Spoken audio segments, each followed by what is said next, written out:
আসসালামু আলাইকুম। সবাই কেমন আছেন? আশা করি সবাই ভালো আছেন। আজকে আপনাদের বিষয়ে যে কথাগুলো আমি বলতে যাচ্ছি, যে একজন মানুষকে কখন মানুষ সহযোগিতা করে, যখন সে মানুষটা কোনো একটা বিপদগ্রস্ত অবস্থায় থাকে, সেই মানুষটাকে সহযোগিতা করার জন্য অনেকেই এগিয়ে আসে। আমি যদি একটা উদাহরণ দিই, আপনি রাস্তা দেখে দাঁড়িয়ে আছেন, ভাবতেছেন যে এই রাস্তা দিয়ে যদি আমি হাঁটতে যাই, অনেকে আমাকে সহযোগিতা করবে না, কারণ রাস্তাটা অনেক খারাপ, আমি রাস্তায় পড়ে যাব, আমি রাস্তায় যাব না। আপনি কল্পনা থেকেই আপনি রাস্তাটাকে অ্যাভয়েড করলেন, সেই রাস্তায় আপনি হাঁটতে গেলেন না। আপনি হাঁটতে গিয়ে কি হবে সেই চিন্তাটা আপনি আগে করে ফেলছেন। দেখুন, মানুষ যখন রাস্তায় হাঁটতে গিয়ে যখন পড়ে যাবে, অবশ্যই কেউ না কেউ আপনার পাশে এসে আপনাকে তুলে দাঁড় করাবে।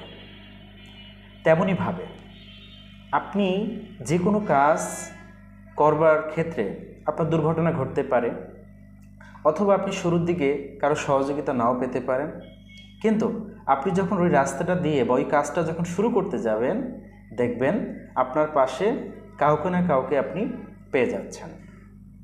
আমি যদি আমার চিন্তাটাকে শুধু কল্পনায় পজিটিভ নেগেটিভ চিন্তাভাবনা করে যদি আমি বাসায় বসে থাকি, তাহলে আমি কখনোই আমার জীবনের সেই লক্ষ্যে আমি পৌঁছাতে পারবো না এবং কাজটাও শুরু করতে পারবো না।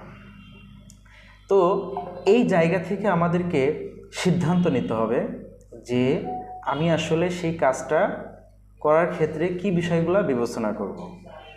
আমাকে প্রথম কাজ হচ্ছে যে আমার যতটুকু সামর্থ্য আছে, আমার যতটুকু সাহস আছে, আমি সেই শক্তি এবং সাহসটা নিয়েই আমি সামনের দিকে এগিয়ে যাব। তবেই তো আমি জীবনে সফলতা পেতে গিয়ে হোঁচট খাবো। সেই হোঁচট খাওয়ার ক্ষেত্রে অনেকেই আমার পাশে এসে দাঁড়াবে। তো আমরা মনের ভিতরে যে কল্পনা শক্তিকে আছে, আমরা সেটাকে প্রকাশ করব এবং সামনের দিকে এগিয়ে যাব।